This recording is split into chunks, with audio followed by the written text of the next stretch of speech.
everybody, it's Jeremy with Echo Orange.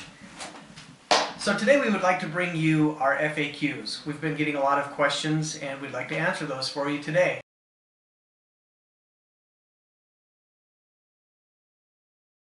Okay, on to question number 3. Is Echo Orange safe to use around your pets? Echo Orange is safe for your pets and on surfaces in which your pets may come into contact with. If Echo Orange comes in contact with your pet's fur or skin, as a precaution, we do recommend that you wipe it off or rinse it off with water. Okay guys, well, that's the end of the video. Thanks for watching. We really hope that you enjoyed it and it was informative for you.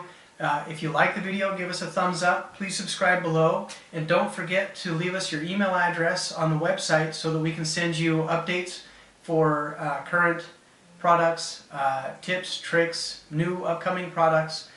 You'll be part of our VIP club. You'll get the first information of any of our new products coming out.